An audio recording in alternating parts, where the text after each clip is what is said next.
大家好，歡迎大家收睇我哋嘅節目。睇片之前呢，麻煩大家俾個 like 支持下，多謝晒啊！各位聽眾朋友，今日我哋一齊嚟探討香港精神病患者所面對嘅問題，特別係涉及家庭內傷害同公眾安全嘅案件。呢啲事唔單止震動咗全城，仲引發咗大家對社會支援系統嘅關注。首先，我哋嚟回顧一下發生喺牛池灣彩雲二村嘅一單倫常傷人案。呢一單案發生喺2026年1月16號上晝大約11時，地點係豐澤樓一個單位內。一名54歲姓葉嘅婦人同佢19歲姓黃嘅兒仔喺屋企裏邊，婦人突然情緒失控，從廚房取出咗一把長約30厘米嘅菜刀，喺客廳來回踱步。嘅仔見到情況唔對，想勸母親放下刀具，但係婦人反而激動起嚟，揮刀襲擊嘅仔，導致嘅仔頭部同頸部中刀，受傷流血。嘅仔當時保持清醒，成功報警求助。警方接報之後，迅速趕到現場，控制咗場面，將婦人以涉嫌傷人罪名拘捕。婦人自己手指都受咗傷，清醒送往基督教聯合醫院接受治療同精神評估，而兒子就送去伊利沙伯醫院治理。案件暫時列作傷人案，由黃大仙警區刑事調查隊第4隊負責跟進。據了解，婦人有大約1年思覺失調嘅病歷，一直喺公立醫院覆診，但事發時疑似病情復發，導致呢一場悲劇。呢類家庭內暴力事件，往往係因為患者病情突然惡化，而家人首當其衝成為受害者。思覺失調症患者如果未有穩定服藥，容易出現妄想、幻覺或者情緒暴躁等情況，嚴重時可能失控，攻擊身邊人。呢單案提醒咗大家，精神健康問題唔單止影響患者自己，仲會波及家庭成員。希望兒子傷勢唔嚴重，早日康復，婦人亦都能得到適切治療，避免類似情況再發生。另一單更令人震驚嘅事件，就係前一日，即係2026年1月15號晚間約7點許，發生喺屯門市廣場嘅開槍案。一名34歲越南裔本地男子先闖入商場內當期超市嘅廚房，取出咗一把約30厘米長嘅牛肉刀，之後喺屯順街同屯匯街一帶徘徊揮刀，嚇到大批市民尖叫逃命。期間佢衝返入商場，挾持咗一名51歲女途人作為人盾。警方趕到後，多次警告同使用胡椒噴霧都無效。情況危急之下，兩名警員連開2槍，擊中疑犯胸口同右肩。疑犯送往屯門醫院之後不治，而女途人僅輕微擦傷，已出院。警方證實使用槍械符合守則，因為疑犯一度企圖揮刀施襲。呢一單案嘅疑犯有黑社會背景，多項案底，包括販毒、暴力同藏毒等，身上檢獲懷疑冰毒同伸縮警棍，唔排除犯案時受毒品影響。更重要嘅係，佢有約10年精神病史，診斷包括思覺失調同反社會人格障礙，曾多次入院。舊年1月、8月同10月3次入院，需定期喺青山醫院覆診。但係原定2026年1月8號覆診，佢冇出現，即係所謂甩底。1星期後就發生事件。家人透露佢數月前已經失聯，平日本來好乖，但係有情緒問題同濫藥史。案發前2個鐘，已經有人見佢自言自語，行嚟行去，精神明顯異常。你會發現牛池灣案同屯門案雖然發生地點同形式唔同，但2個涉案人士都有精神病背景。牛池灣嘅婦人有思覺失調病歷大約1年，屯門嘅男子則有10年思覺失調同反社會人格障礙記錄，兩者都涉及錯過覆診或者病情復發。呢一類事件唔係單一，反映咗精神病患者如果未有得到及時跟進，容易喺社區內引發危險。思覺失調症患者常見症狀包括幻聽、妄想同情緒不穩，如果合併濫藥，就會放大暴力風險。屯門案中疑犯身上有冰毒，正係典型例子。牛池灣案就係家庭內爆發，兒子試圖勸阻，卻遭襲擊。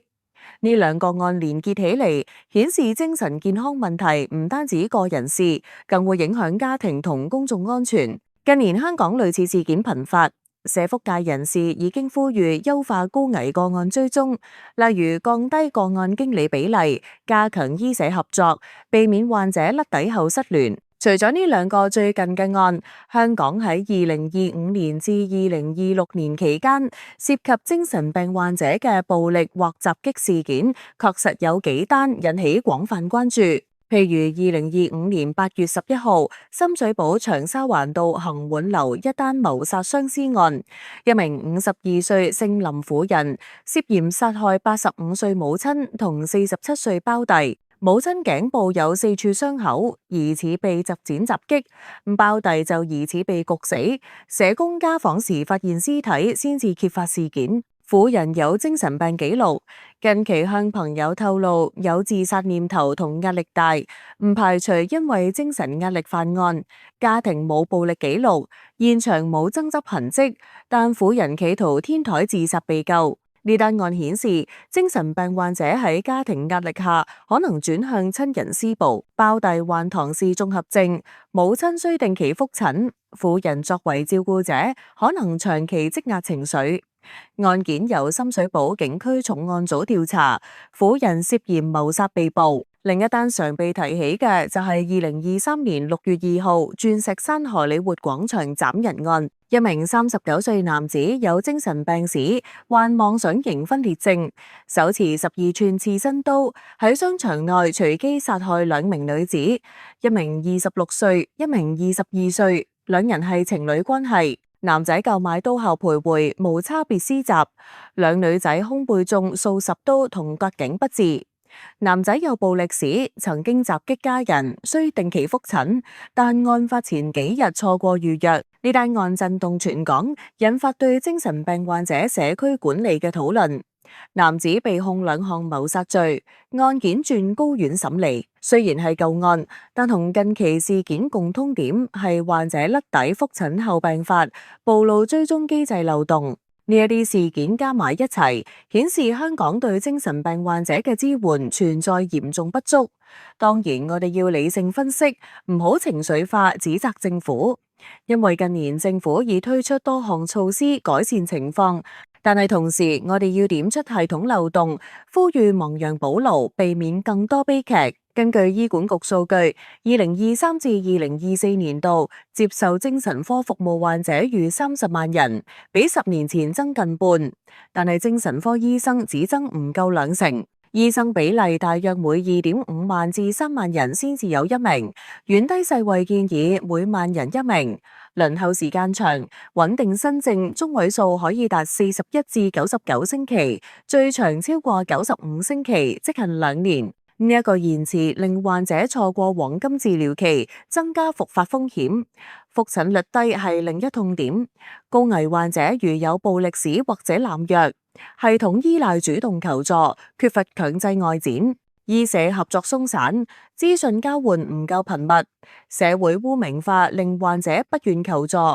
調查顯示16.6%青年有抑鬱焦慮，但求助意欲低，家庭壓力大，照顧者支援不足，導致隱蔽個案。疫情之後，精神健康指數年年唔及格，2022年僅47.64分。政府又回應，2023年12月推出情緒通熱線，每日24小時提供輔導轉介。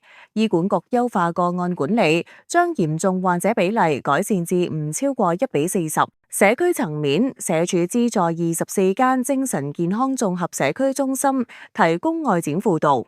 2024年8月喺屯門、油尖旺同東區推出健康心靈先導計劃，免費初步評估，成效好。2025年施政報告宣布，2026年擴展至多6間。教育方面，恆常化中學3層應急機制擴展至小學4至6年級，培訓駐校社工。儘管有進步，系統仍然面臨挑戰。人手短缺嚴重，2023至2024年度精神科醫生417名，護士3143名，但空缺分別20同263，醫患比例1:775.4，每醫生跟進逾100患者，診症時間短，平均只係得5分鐘，難全面評估風險。專家指進度緩慢，每次大事件先修例，但係迴避核心問題。平等機會委員會同 MindHK 建議大幅增資源，培訓心理學家護士，加強基層篩查，引入社區治療令，強制高危患者治療，類似海外模式。立法會討論縮短輪候時間，指非緊急新症99星期太長。香港精神健康支援有進步，但係資源、人手、輪候同追蹤不足，仍然係漏洞。高危個案需優先加強追蹤，醫警社合作，公眾教育減污名。長遠需大幅增撥資源，否則悲劇或者重演。絕大部分患者都冇暴力傾向，社會應接納。1986年電影《癲佬政權》呢部戲係以東珠導演處女作，馮淬帆飾演社工徐先生，專門幫精神病患者。故事透過佢嘅視角，描繪患者喺社會邊緣掙扎嘅辛酸。秦沛飾演嘅阿全有暴力傾向，經常大叫有殺無賠。呢一句對白成為經典。電影影射1982年元洲村安安幼稚園斬人案，兇手精神病發，亂刀傷害多人。呢一部戲想喚醒社會，關注精神病人嘅困境，唔單止醫療，仲包括歧視同排斥。戲中社工辛勞奔波，患者被鄰居抗議，家人求助無門，最終悲劇收場。呢一部戲當年爭議大，社福聯抗議，認為醜化患者，但最後上映，票房近1000萬。秦沛憑呢一角色奪金像同金馬最佳男配角。40年過去，有殺無賠呢個情節依然存在現實中。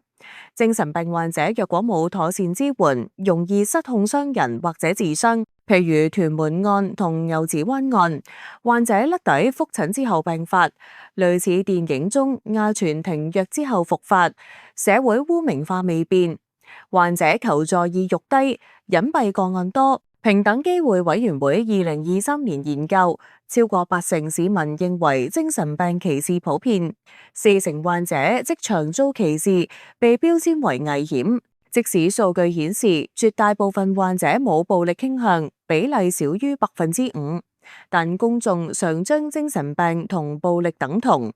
電影中社工被誤殺，現實中社工同醫護壓力大，人手短缺。但40年後，歧視標籤同隱憂仍然揮之不去。希望透過呢一類討論推動改革，減低污名，令患者得到幫助，避免悲劇再次發生。多謝大家收聽，多謝各位收睇香港新聞頻道，請記得訂閱我哋香港新聞頻道 YouTube Channel， 記得撳埋個所有通知。有意見記得留言俾我哋，幫手 share 我哋嘅影片去你哋嘅社交平台。多謝大家支持，下次節目再見。我哋仲有好多影片俾你選擇㗎，拜拜。